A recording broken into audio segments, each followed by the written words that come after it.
L'inclusion financière des femmes, en particulier dans l'entrepreneuriat, par la formation, le renforcement des compétences et la facilitation de l'accès aux services financiers et au financement, principal but du programme Genius.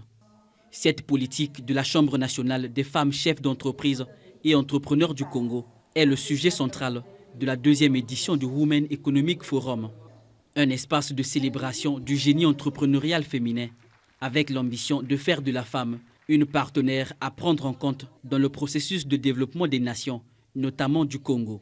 Genius, important vecteur d'autonomisation des femmes, la réponse qui s'inscrit pleinement dans les ODD, les objectifs de développement durable, notamment l'objectif de développement durable 5, réaliser l'égalité des sexes et autonomiser toutes les femmes et les filles, l'objectif de développement durable 8, promouvoir une croissance économique soutenue, partagée et durable, le plein emploi productif et un travail décent pour tous. Ici, parler d'inclusion financière, c'est parler de liberté, de dignité et de droits de chaque femme, appelée à jouer un rôle central dans la création de valeur et des richesses.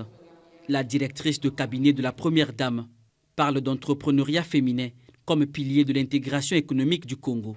Avec la zone de libre-échange continentale africaine, une porte immense s'ouvre devant nous. Un marché de plus d'1 milliard d'âmes, un espace de créativité, d'échange, d'audace. Mais cette porte restera entrouverte si les femmes ne sont pas celles qui la franchissent les premières. Car sans elles, l'intégration africaine ne sera qu'un projet tronqué. Dans sa leçon inaugurale, le ministre du Développement industriel et de la promotion du secteur privé a présenté la politique du gouvernement en matière d'entrepreneuriat féminin et d'inclusion financière.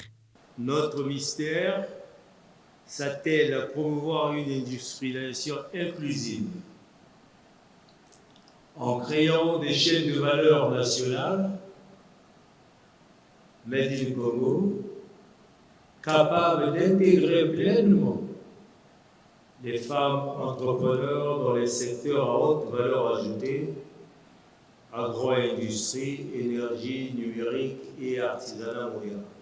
Entrepreneuriat intergénérationnel, comment mettre en perspective les compétences et connaissances des seniors, c'est l'un des thèmes des panels de haut niveau, animés par des personnalités comme la ministre Ingrid Olga Ghislaine Ebouka Babakas, des transports, de l'aviation civile et de la marine marchande, et Emilienne Raoul, présidente du Conseil économique, social et environnemental.